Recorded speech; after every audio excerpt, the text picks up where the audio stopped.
곧 그때에 어떤 바리새인들이 나와서 이르되 나가서 여기를 떠나소서 헤롯이 당신을 죽이고자 하나이다.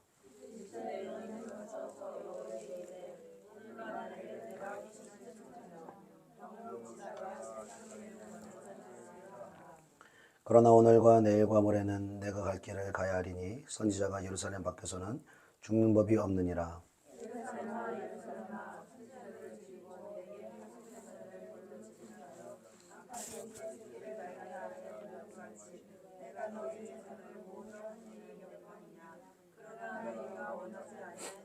함께 보라 너희 집이 영폐하여 버림받으리라. 내가 너희에게 이르노니 너희가 주의 이름으로 오시는 이를 찬송하리라 할 때까지는 나를 보지 못하리라 하시니라. 아멘. 우리 각자는 우리의 그 생김새나 또 여러 가지 또 기질이 다른 것처럼 각자의 삶의 환경도 우리 각자 다 다른 것을 볼 수가 있습니다. 또 연령대에 따라 또 직업에 따라 또 그가 추구하는 방향성에 따라 우리가 각자 다른 길을 추구하며 나아가고 있죠. 또 학생으로서 또 살아가는 또 사람들도 있고 또 직장인으로서 또 살아가는 분들도 계실 것이고 또 사업가로서 또 삶을 사는 분도 계시고 또 사역자로서 또 성도로서 이렇게 각자 다양한 삶을 우리가 살아가는 것을 보게 됩니다. 그러나 우리 그리스도인들은 각자 이렇게 삶의 환경이나 직업이나 특성은 다를지라도 우리가 나아가야 될 그 참된 길은 우리에게 정해져 있는 것입니다. 우리가 걸어가야 될 그 길은 바로 우리 주 예수 그리스도신 것입니다. 내가 곧 길이요 진리요 생명이니 나를 떠나서는 아버지께로 올 자가 없느니라 말씀하시는 것입니다.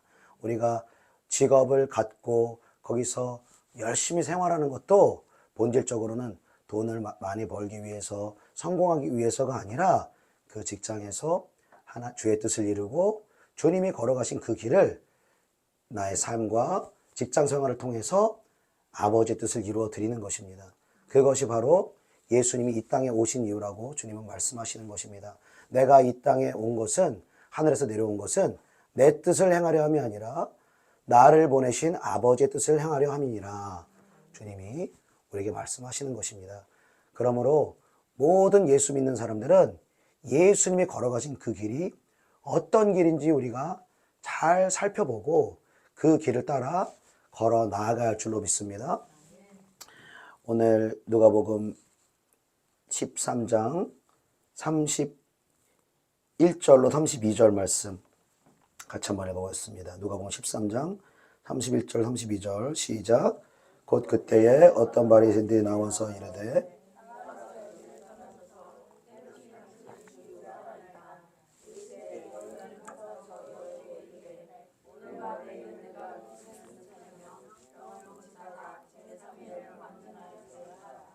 아멘.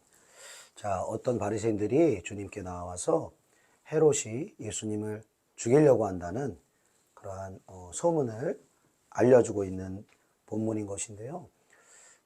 실제로 예수님을 죽이려고 한다면, 그리고 그 소식을 알려줘서 또 예수님이 그 죽음에서 피하게 된다면 얼마나 고마운 일입니까? 얼마나 예수님을 위하는 길이겠습니까? 그런데 예수님은 그들의 호의와 그들의 권면을 거절하고 너희는 가서 저 여우에게 이렇게 말하여라. 헤롯을 가리켜서 여우라고 말하는 것이죠.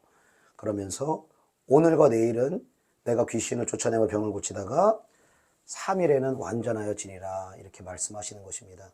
즉 예수님께서는 단순히 예수님의 육신의 것들을 도와주는 것, 이것을 주님이 원하시는 것이 아니라 영원한 생명의 길을 주님은 걸어가기를 원하시는 것입니다.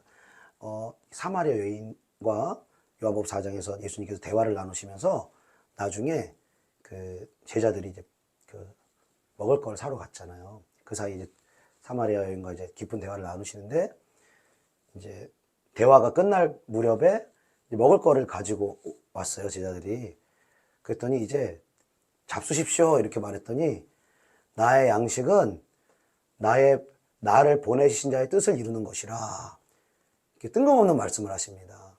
지금 배고파서 밥 먹어야 될 때 이 식사거리를 드렸는데 내 진정한 양식은 나를 보내신 아버지 뜻을 행하는 것이다. 즉, 내 진정한 양식은 육에 있는 것이 아니라 영에 있고 이 땅에 있는 것이 아니라 하늘에 있는 것이다라고 주님 말씀하시는 것입니다. 그래서 이 제자 베드로도 예수님께서 십자가 못 박혀서 죽고 사흘 만에 부활하리라 처음으로 이렇게 죽으심과 부활을 그 예언적으로 선포하셨을 때 베드로가 항변하면서 말리죠. 예수님 절대로 죽으실 수 없습니다. 절대로 죽으시면 안 됩니다. 얼마나 예수님을 걱정하는 마음입니까? 얼마나 예수님의 생명이나 예수님의 그 신변을 위해서 하는 말 같습니까? 그런데도 예수님께서 돌아오는 말은 베드로야, 너밖에 없다. 내 제자 중에서 내 생명을 참 아껴주는 사람, 나를 생각해주는 사람 너밖에 없다. 이렇게 말해야 우리 참 정서에 맞는데 주님이 충격적인 말씀하시죠. 사탄아 물러가라. 그렇게 말씀하시면서 너는 나를 넘어지게 하는 자로다. 내가 하나님의 일을 생각하지 않고 사람의 일을 생각하는 너다. 그렇게 말씀하시는 것이죠.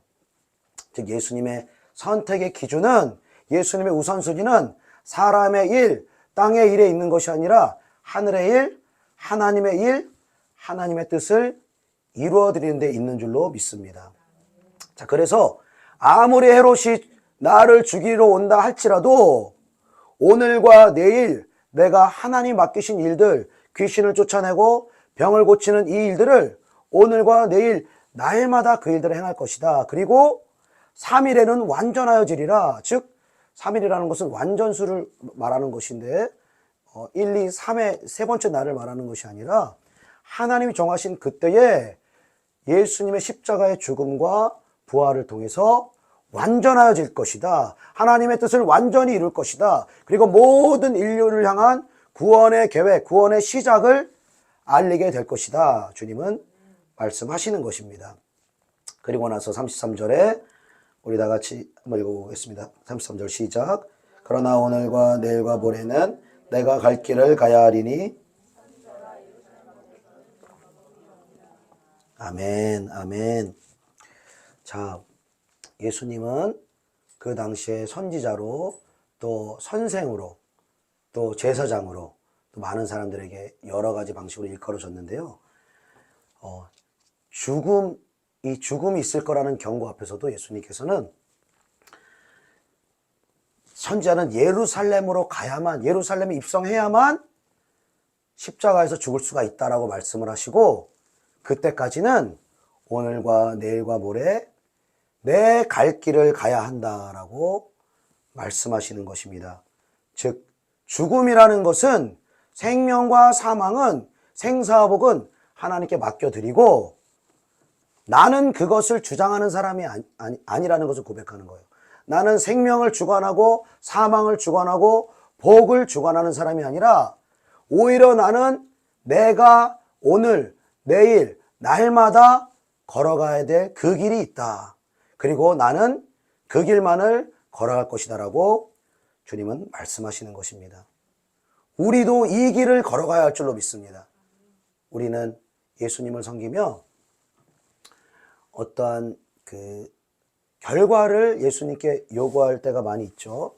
그리고 우리가 신앙생활을 하면서 또 주님께 기도할 때에 어떤 나의 소원이라든지 나의 어떤 문제라든지 이런 것들을 가지고 또 기도하고 또 응답을 받기도 하죠.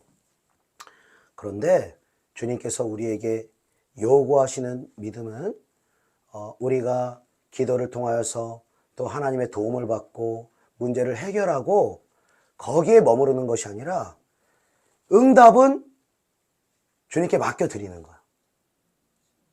내 문제 해결은 주님께 맡겨드리는 거예요. 할렐루야. 우리가 이것이 우리의 신앙의 중심이 안 되면 문제 해결 안 되면 시험 듭니다. 소원 성취 안 되면 시험 들어요. 기도도 하지 말아야지.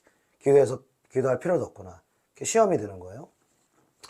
그런데 예수를 믿고 그리스도인이라 불린다는 것은 예수님이 걸어간 그 길로, 그 방식 그대로 예수님이 하나님께 나아갔던 그 방식대로 우리도 예수 그리스도께 나아가야 할 줄로 믿습니다.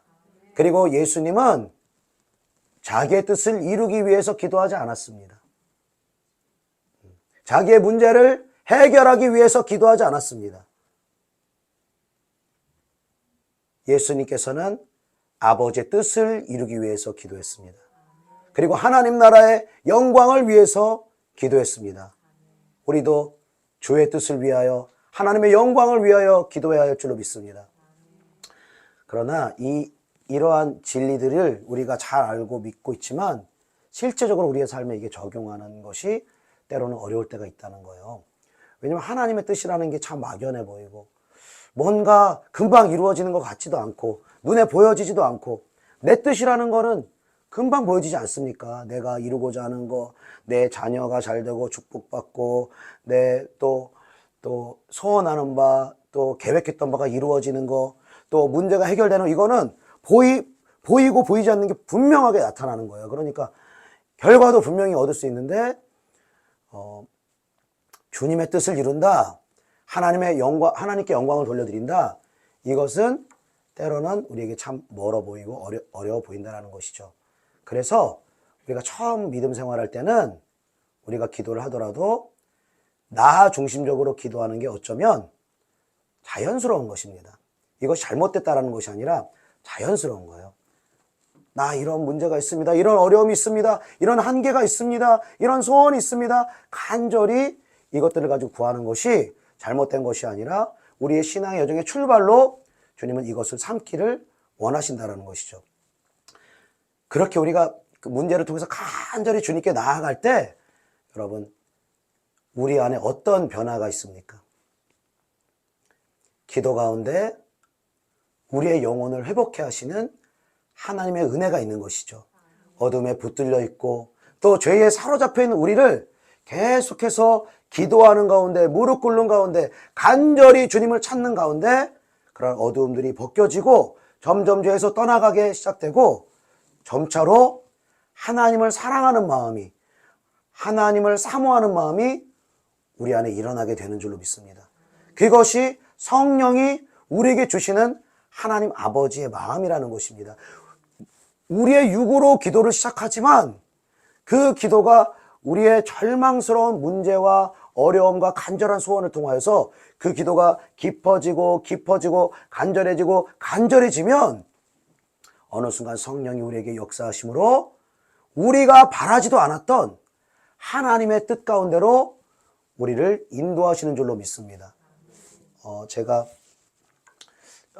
영적으로 몇 차례 그 영적인 이 전환점을 맞이한 그 때가 있는데 그 중에 하나가 20대 중반에 예수 제자 훈련학교 훈련을 받은 경험이 있었습니다. 그 훈련을 받기 전에 제 삶은 많이 무너져 있었고 또 죄로 방황하고 있었고 또 진로에 대해서 참 결정하지 못하던 그런 때 있었죠. 그래서 여러 가지로 제 삶이 무너져 있었기 때문에 이제 그 예수 제자 훈련학교 DTS라는 훈련에 하나님이 또 보내주셨습니다. 근데 제가 그 훈련 가면서 주님의 뜻을 이뤄야지, 주님의 영광을 위해 살아야지, 아니면 뭐 잃어버린 영혼은 구원을 위해 살아야지, 이런 마음으로 들어갔을까요?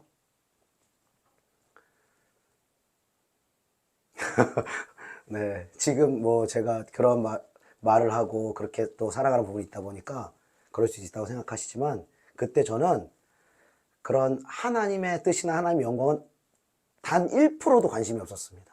오히려 너무 내가 깊이 빠질까봐, 그래서 부모님처럼 뭐 사역자 되고 선교지 나가고 그럴까봐 나 하고 싶은, 내 뜻은 음악하는 건데, 음악으로 성공하는 건데, 음악 너무 좋아하는데 이러고 있었는데, 그러니까 여러 가지 저의 한계를 맛보고 이제 들어갔잖아요. 들어갔는데, 그러니까 뭘 생각하고 들어갔겠습니까? 지극히 어린아이 같이 그냥 내 문제 해결 받으러 간 거예요. 내 어떤 죄의 그런 묶임들, 이게 고통스러워서 들어갔고, 또 내 진로를 모르겠으니까 진로 좀 하나님 좀 알려주세요. 그리고 좀 재충전 좀 하고 싶어가지고 좀 훈련 갔다 오면 새 마음과 새 출발해서 내 뜻을 이룰 수 있겠구나. 이런 마음으로 이제 훈련 간 거죠. 근데 훈련을 가자마자 첫 강의부터 희한한 제목을 말씀하시더라고요. 첫 강의가 하나님의 음성 듣는 법이에요. 그래서 처음에 저 너무 당황하면서 이단 저기 왔나 보다.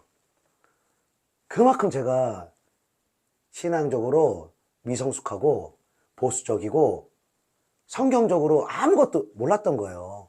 그냥 하나님의 어떤 그 때에 따라 은혜가 있어서 지금까지 그때까지 이제 신앙생활을 해온 것이지 하나님의 음성 듣는 게 당연한 거잖아요. 아멘이십니까?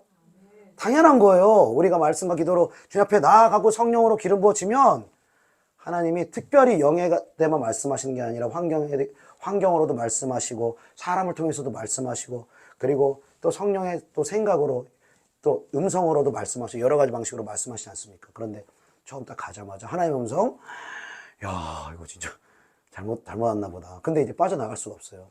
6개월은 일단 버텨야 되니까 그래 뭔지 모르겠지만 버텨보자 그러고 있었죠. 근데 시간을 흐르면 흐를수록 날마다 기도하는 환경, 날마다 말씀 봐야 되는 환경, 날마다 그 생명의 말씀을 들어야 되는 그 환경 가운데 놓여지니까 저도 모르게 제 안에 있는 어두움들이 조금씩 거쳐지고 떠나가고 성령이 저에게 임하기 시작하면서 제가 생각하지도 않았던, 목적하지도 않았던 하나님이 어떤 분이신지 알게 되어지고 하나님을 사랑하는 마음이 제 안에 심겨지게 되고 그리고 십자가의 뜨거운 저를 향한 하나님의 사랑을 만남으로 제 모든 삶을 주께 드리는 하나님의 놀라운 은혜가 있게 된 것입니다. 그 은혜가 있었기 때문에 이 자리에서 연약하고 부족하지만 하나님의 은혜에 의지하여 담대히 하나님의 말씀을 증거할 수가 있는 것입니다. 저와 마찬가지로 여러분들도 주님 앞에 나아갈 때 우리가 처음 기억 아니면 지금일지라도 정말 주님의 생명이 사모됩니다. 정말 주의 영광을 위해서 살고 싶습니다. 또 잃어버린 영혼 구원이 나의 삶의 목적입니다. 막 그런 기도 제목으로 여러분 주님 앞에 나아가십니까? 그것이 여러분 중심의 소원이라면 여러분은 복을 받은 것입니다. 여러분이 이 땅에서 잘 돼 보이든 안 돼 보이든 돈이 많든 적든 상관없습니다. 하나님의 뜻이 여러분의 뜻이 되어지며 하나님의 마음이 여러분의 마음이 되어지며 하나님의 마음에 있는 잃어버린 영혼들을 살피고 그들을 위하여서 중보하고 애쓰고 그들의 구원을 위해서 힘쓰는 것이 여러분의 마음이라면 여러분은 이미 하늘의 복을 받은 것입니다. 그리고 그 하늘에 여러분의 이름은 하늘에 있을 뿐만 아니라 이 땅에서도 여러분이 하늘을 추구하는 만큼 내가 구하지 않는 그 모든 것들을 하나님이 채우시는 것을 경험하게 되는 것입니다. 우리가 왜 응답을 구하면서도 보장을 못하느냐? 하나님의 마음과 하나님의 생각과 우리의 생각이 기도를 향해서 다르기 때문인 것입니다. 하나님은 기도를 통하여서 예수를 알려주시기를 원하는 거예요. 예수를 붙들기를 원하시는 거예요. 우리 마음에 예수가 아니고서는 우리가 어떻게 죄를 이길 수 있습니까? 어떻게 세상을 이길 수 있습니까? 어떻게 어둠의 영들을 이길 수가 있습니까? 예수의 이름은 우리를 십자가에서 구원하시고 영원한 천국에 들어가시는 그 영원한 생명을 주시는 그 이름일 뿐만 아니라 오늘도 나를 악에서 구원하시는 이름이신 것입니다. 오늘도 나를 죄에서, 오늘도 나를 심판해서, 오늘도 나를 저주해서, 오늘도 나를 죄와 사망의 권세를 가지고 있는 어둠의 영들로부터 우리를 보호하시고 우리를 구원하시는 것이 바로 예수의 이름만에 있는 줄로 믿습니다. 이 영적인 실제를 안다라면 우리는 예수의 이름 앞에 나아가지 않을 수 없다는 거예요. 예수의 이름을 의지하지 않을 수 없다는 거예요. 그러나 많은 신자들이 영적인 실상을 알지 못하고 구원받은 이후에 무엇을 해야 하는지 알지 못합니다. 구원받은 이후에는 그저 이 땅의 삶을 평탄하게 살아가고 그냥 나에게 주어진 어떠한 삶을 살아가며 또 교회에서 주어진 어떤 봉사를 하며 그렇게 살아가야 한다고 생각합니다.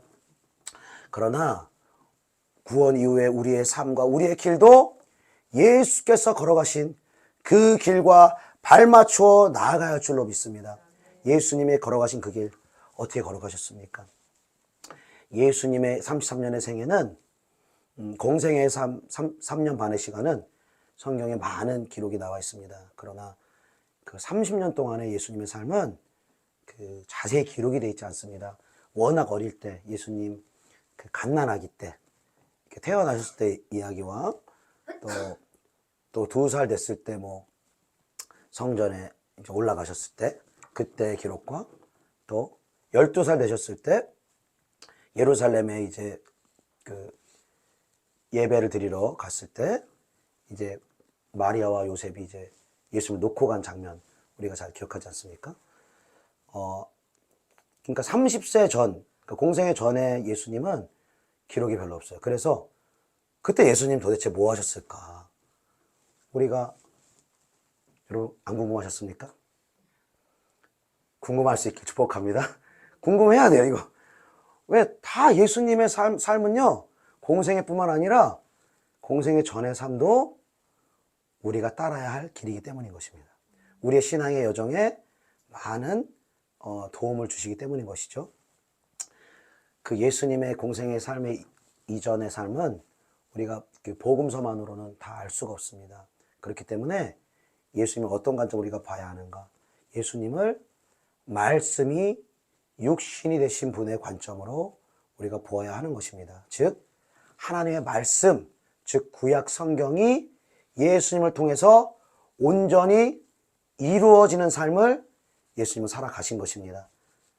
그래서 예수님이 어렸을 때 나온 기록 중에 가장 자세히 기록된 12살의 예수님의 모습을 보면 그 마리아와 요셉이 이제 예수님을 그 예루살렘에 놓고 이제 떠났을 때 이제 다시 돌아와서 예수님 보니까 성전에서 이제 말씀을 가르치는 선생님들과 이제 그 말씀을 묻기도 하고 또 대답도 하고 이렇게 가르치기도 하고 이렇게 하면서 그 말씀 선생님들이 오히려 이 예수님의 말씀을 깨닫고 아는 그 지혜에 너무나 감탄하였다, 이런 고백이 우리가 나오는 것을 알 수 있는데요.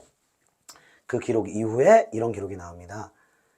그래서 그 부모의 말씀에 받들어 순종하더라, 이런 기록이 나와요. 즉 예수님은 30년 동안, 공생애 전 30년 동안 기록된 말씀에 순종하는 삶을 사셨는 줄로 믿습니다. 그리고 그 말씀대로 날마다 그 말씀을 주야로 묵상하며 그 말씀을 입에 두며 그 말씀에 나온 모든 것들을 다 행하며 살아가신 줄로 믿습니다. 이것이 예수님의 30년 동안의 삶의 중심이었다는 거예요.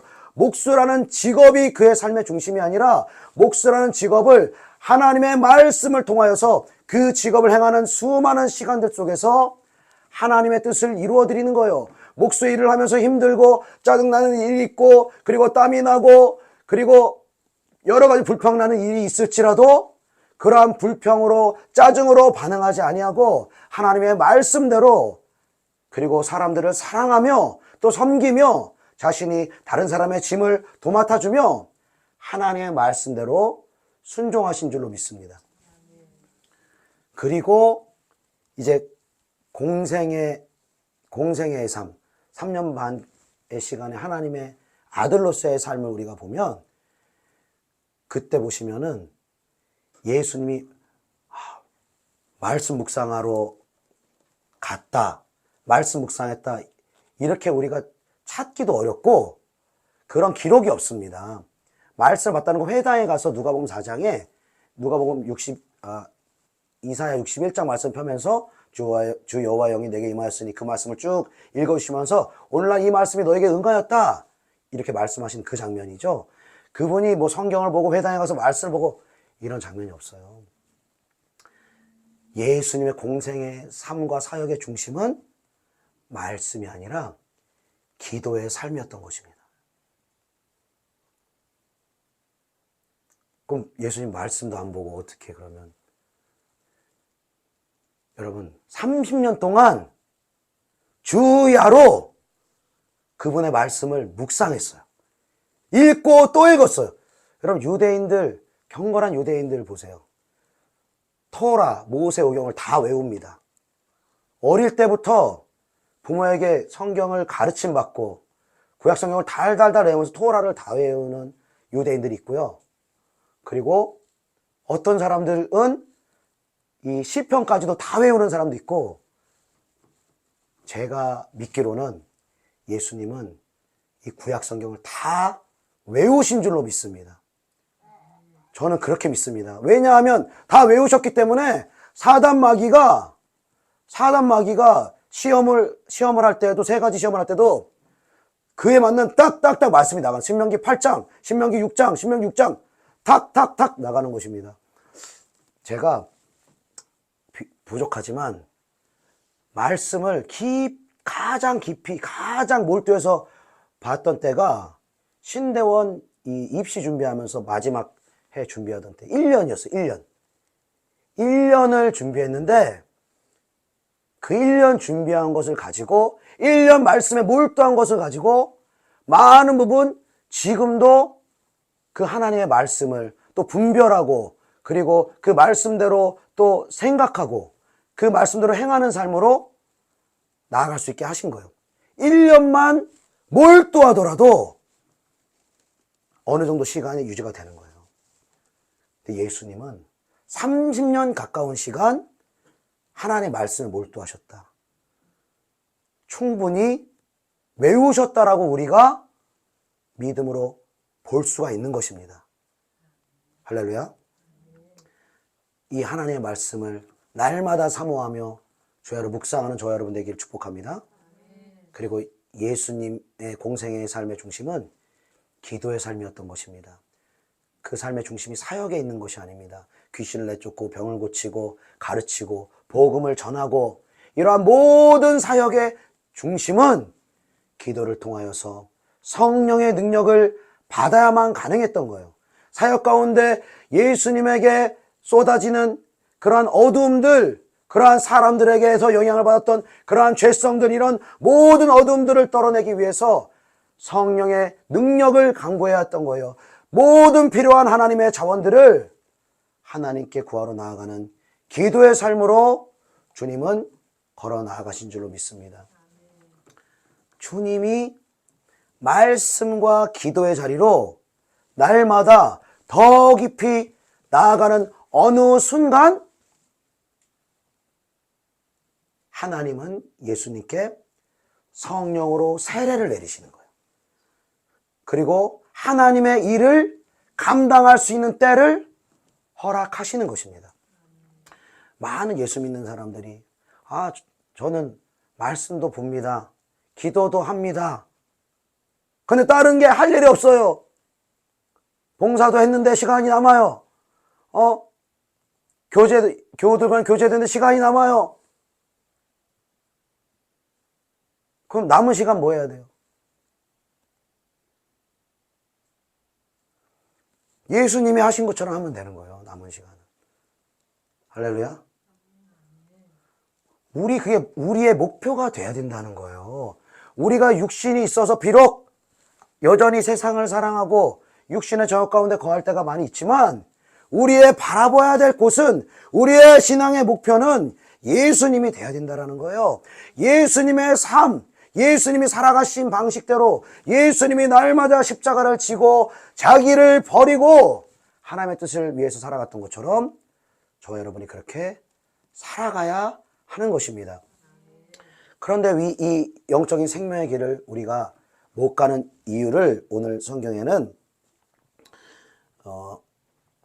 누가복음 13장 34절로 35절에 이렇게 말합니다. 같이 읽어보겠습니다. 13장 34절로 35절 시작. 예루살렘아 예루살렘아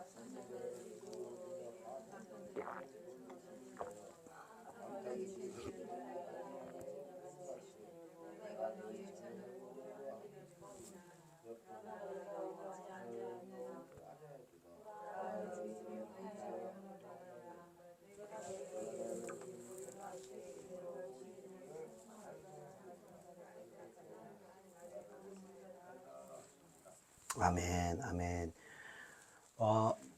방금 읽은 본문에서 예루살렘아, 예루살렘아 말씀하시면서 너희들은 선지자를 죽이고 너를 위해서 파송된 자들을 돌로 치는 자다. 그리고 많은 그 선지자들과 또 주의 종들을 이 예루살렘이라고 하는 유대인들에게 말씀하시는 것이죠. 유대인들에게 보냈지만 구약 성경에 우리가 기록해서 아는 것처럼 많은 선지자와 주의 종들을 돌로 치고 핍박하고 죽이는 역할을 감당했고, 오히려 거짓 선지자의 말, 평안하다 평안하다 하는 그 말을 오히려 그들이 받아들인 것을 볼 수 있는 것이죠. 그리고 예수님조차 그들을 위한 구원자로 메시아로 받아들이기를 거절한 것입니다. 예수를 믿어야만, 예수를 알아야만, 예수를 통하여서만 구원을 받을 수 있는데 자기 의로, 내 열심으로, 자기 선행으로 구원을 받으려고 하다 보니 예수를 구원자로 받아들이는 그 진리를 거절하게 된 것입니다. 그 예수를 구원자로 받아들이지 않고 거절하였을 때 어떻게 되느냐? 보라, 너희 집이 황폐하여 버림바 되리라. 이스라엘의 역사를 보여주시는 것입니다. 미리 예수님께서 예루살렘이 멸망할 것을 알고, 그리고 이스라엘이 멸망해서 온 열방 가운데 흩어져 살 것을 미리 보시면서 나를 원하지 않고 나를 버린 너희 유대인들은 너희 집이 황폐화되고 버림바 되리라 말씀하시는 것입니다. 예수를 주로 삼기를 거절하고 예수를 구원자로 삼기를 거절한 유대인들이 버림받게 되는 것입니다. 그러나 이 유대인들이 언제 다시 구원받게 된다는 것입니까? 35절 말미에 보니까 너희가 주의 이름으로 오시는 이를 찬송하리로다 할 때까지는 나를 보지 못하리라. 주의 이름으로 다시 한번 우리의 구원을 위하여 와주십시오. 우리의 민족을 구원하십시오. 우리의 메시아로 초청합니다. 주님, 간절히 주님의 은혜를 바랍니다. 이렇게 주님을 원하고 갈급하게 주께 나올 때까지 유대인들이 주를 보지 못하리라고 말씀하시는 것입니다. 그리고 우리가 잘 아는 것처럼 이 유대 나라 이스라엘 땅이 영토가 AD 70년에 로마에서 멸망당하고 1948년에 그 영토가 회복이 됩니다. 하나님의 구약의 언약의 말씀에 따라 그 영토가 회복이 되죠. 그 회복되기에 앞서서 유대인들과 또 유대인을 섬기던 많은 이방인들이 이 기도를 올려드린 거예요. 주님, 유대인의 구원자로 다시 한번 우리 가운데 역사해 주십시오. 우리를 구원해 주십시오. 우리를 심판 가운데서부터 구원하여 주시옵소서 간절히 기도한 것입니다. 그 간절한 기도로 말미암아 유대 나라 이스라엘 땅이 회복되게 된 줄로 믿습니다. 그리고 그 회복되게 된 이스라엘 땅에 갈수록 지금 시간이 지나갈수록 그 예수 믿는 사람들이 많아지고 있죠. 그리고 마지막 때가 될수록 유대인들의 그 구원받는 수가 차야 된다라고 말씀하세요. 유대인의 구원받는 수가 차고, 그로 말미암아 이방인들의 구원받는 수가 폭발적으로 다시 늘어나는 가운데 다시 주님이 이 땅 가운데 오실 것이라고 주님 말씀하시는 것입니다. 우리가 이 이스라엘의 역사를 보면서 우리가 무엇을 배울 수 있습니까? 그것은 예수를 주로 원하지 않는 민족, 예수를 구원자로 받아들이고 의지하지 않는 나라와 민족은 황폐화되고 버림받게 되어진다는 것입니다. 또한 예수를 나의 구주로 또 나의 주로 내 안에 모셔드리지 않고 그분을 믿고 의지하는 삶을 살지 않는 사람은 그분에게 버림받아지고 그분에게 버림받아져서 악한 사단 마귀의 권세 아래 놓여지게 되며 우리의 삶은 황폐하게 되어질 수밖에 없다는 것입니다. 그래서 우리가 다 주님의 영광을 위하면 내 인생은 뭡니까? 다 주의 뜻만 위하면 내 뜻은 도대체 뭡니까? 우리가 이렇게 반문할지 모릅니다. 근데 여러분, 하나님은 이기적인 분이 아니세요. 우리가 오늘 예배 드리러 왔어요. 여러분, 무엇을 예배 드리러 오셨죠? 은혜 받으러 오셨습니까? 솔직하게 은혜 받으러도 왔죠. 맞죠. 그러나 본질적인 목적은 주님께 예배를 드리기 위해서 온 거예요. 우리의 마음과 몸과 다 정성을 다해서 예물도 모든 것을 주님 부족하지만 연약하지만 주님 나의 찬송을 나의 마음을 받아 주시옵소서. 주님의 영광을 위해서 주님의 기쁨을 위해서 나에게 행하신 주님의 은혜를 찬송함으로 하나님을 위한 시간을 나아가는 거예요. 그런데 하나님을 위해서 우리가 나아가요. 그럼 나는 뭐냐? 그게 아니잖아요. 하나님의 영광을 위하는 만큼 그 이상으로 우리에게 은혜를 쏟아 부어주시는 거예요. 위로를 주시고 우리에게 생명을 주시고 우리의 도움이 되시고 우리의 세상이 누릴 수 없는 참된 하늘의 기쁨과 평안으로 우리 가운데 역사하시는 것입니다. 그래서 여러분 하나님의 뜻을 구하고 하나님의 영광을 구하는 삶은 단순히 하나님을 위한 삶이 아닙니다. 그것은 바로 저와 여러분을 위한 삶인 거예요. 저와 여러분의 내세의 삶, 천국에서의 삶뿐만 아니라 이 땅에서의 삶도 여러분 우리가 경험해 보면 알지 않습니까? 우리가 기도에 게을러지고 말씀에 게을러지고 하나님의 뜻을 아는 그 길로 예수가 걸어간 그 길로 나아가지 않으면 자동적으로 여러분 어느 길로 나아가게 되는 거예요. 그 생명의 길 좁은 길로 나아가지 않으면 당연히 넓은 길로 나아가는 거예요. 그 넓은 길이라는 것은 많은 사람이 찾고 멸망의 길로 인도한다라고 말했어요. 그럼 멸망의 길로 인도한다 그 대단한 길이 아니에요. 그 길이 어떤 길이냐? 내가 내 주인 되어 살아가는 그 길인 거예요. 그리고 나의 삶의 가치를 하늘에 두는 것이 아니라 이 땅에 두고 살아가는 삶이에요. 그리고 내가 주인 되었다고 하는 그 사람 속에서 역사하고 그를 주장하는 것이 악한 사단 마귀인 것입니다. 그래서 영적으로 묶이게 되는 거예요. 내가 주인 삼고 내 욕심대로 살고 나를 위해서 사는 사람은 반드시 영적으로 묶입니다. 죄를 끊어내지 못합니다. 어둠들을 벗겨내지 못합니다. 그러나 예수를 위하여 하늘의 영광을 위하여 사는 사람, 그리고 예수께서 걸어갔던 그 길을 따라서 신실하게 날마다 걸어가기를 결단하는 사람은 날마다 기도하는 가운데 성령이 우리 가운데 역사하심으로 우리 안에 어둠의 결박들이 떠나가는 것을 우리가 경험하게 되는 것입니다. 우리의 육신도 여러분 치유받아야 합니다. 우리가 어떤 치유 사역자나 그 치유의 은사가 있는 사람을 통해서만 치유받는 게 아니에요. 여러분 계속해서 나 그러면 말씀도 오늘 받고 기도도 했고 그럼 뭐 하느냐라고 했을 때 그게 아닌 거예요. 예수님 하신 것처럼 날마다 그 말씀에 더 매진하는 삶으로 나아가는 거예요. 더 깊이 그 말씀의 깊은 우물을 파기 위하여서 오늘도 내일도 내 갈 길을 가리라. 주님 말씀하신 것처럼 우리도 그 길을 가는 거예요. 여러분 말씀의 깊이나 넓이도 끝이 없어요. 기도도 여러분 끝이 없어요. 어떤 사람이 기도에 최종적인 어떤 그 지점에 도달했다고 말할 수 있을까요? 이 땅에 죄성을 가지고 살아가는 인간은 절대로 그 기도의 최종적인 그 지점에 도달한 사람이 없습니다. 바로 우리 구주 예수 그리스도만이 기도의 놀라우신 최종의 목적에 다다르신 분이십니다. 어디까지 기도를 드리십니까? 할 수만 있거든 이 잔을 내게서 옮겨주십시오.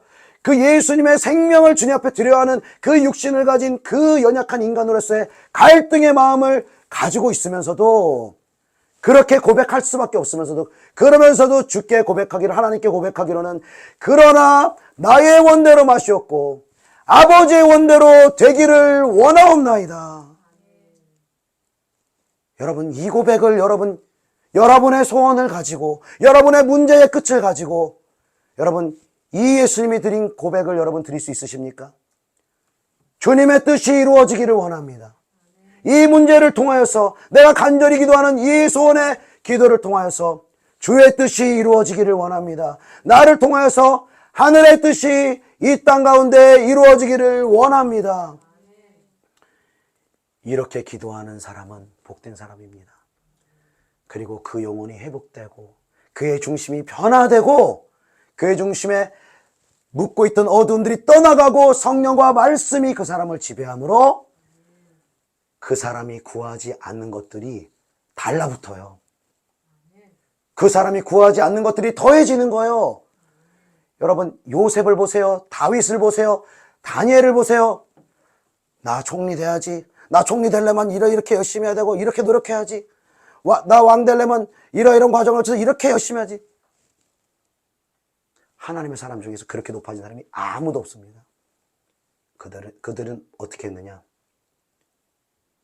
오늘도 내일도 모레도 내 갈 길을 가리니. 오늘도 모레도 내일도 날마다 예수와 동행하며 예수님이 걸어가신 그 길로 나도 걸어가며 내가 때로는 교만하여 내가 지금 행하고 있는 말씀과 기도와 순종의 삶이 다 된 것이라고 착각하고 교만하여 있는 나의 삶을 내 육신의 그 수준을 내려놓고 주님, 예수님이 걸어가셨던 그 길로 걸어가기를 원합니다. 예수님이 말씀을 보시고 말씀을 사모하는 그 길로 가기를 원합니다. 예수님이 하나님의 구원을 바라고 악한 영들을 물리치고 하늘의 권세를 간절히 바라셨던 것처럼 또 죽음의 앞에서도 하나님의 뜻이 이루어지기를 원하옵나이다 구하셨던 것처럼 주님, 예수님처럼 깊고 넓은 기도가 될 수 있도록 나의 기도가 성장할 수 있도록 나의 기도 가운데 역사하여 주시옵소서. 우리가 그렇게 말씀과 기도의 깊이와 넓은 방향으로 날마다 나아갈 때 그 목표, 그 도달 지점은 어디냐? 그것은 체험이 아니요 우리가 무언가 영광을 받는 그 자리가 아니라 말씀과 기도의 깊은 자리를 통하여서 하나님의 뜻을 이루어 드리는 것입니다. 하나님의 말씀에 순종하는 사람이 되는 것입니다. 오늘도 내일도 작은 순간 속에서도 나의 육신을 주께 드리며 주님, 더 드려지기 원합니다. 더 순종하기 원합니다. 더 나의 삶을 통하여서 하나님의 기쁨이 되기를 원합니다. 주의 기쁨이 되기를 원합니다. 예수님처럼 살기를 원합니다. 여러분, 그 사람에게 놀라운 하나님의 일들을 맡기실 것입니다.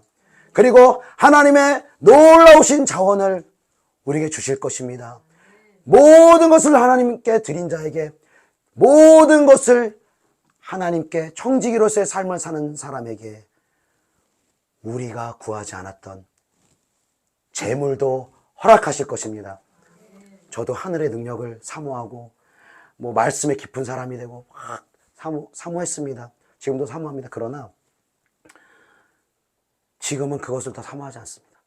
교회 부흥, 저희 조영광교회 보시면 이제 교회 부흥이 궁금하시고 또 숫자도 궁금하실 텐데 저도 이제 그걸 바랬죠. 많이 바라고 언제 좀 더 부흥되나 성장되나 그런 마음이 있었는데 지금은 좀 많이 내려놓은 마음이에요. 그거를 바라지 않는다라는 게 아니라 바랍니다. 그러나 그것에 저의 마음이 가 있지 않고 오늘도 내일도 내가 주님 앞에서 해야 될 그 일, 주님이 걸어가신 그 길로 걸어 나아가는 것입니다. 그 걸어 나아갈 때 내 안에 변화를 보는 것이고 우리 성도님들 안에 변화를 보는 것이고 그리고 내 안에 변화가 더욱더 충만하게 일어나는 것이 부흥인 줄로 믿습니다. 그리고 그 부흥이 충만해지면 하나님은 하나님의 때에 하나님의 일을 이루십니다.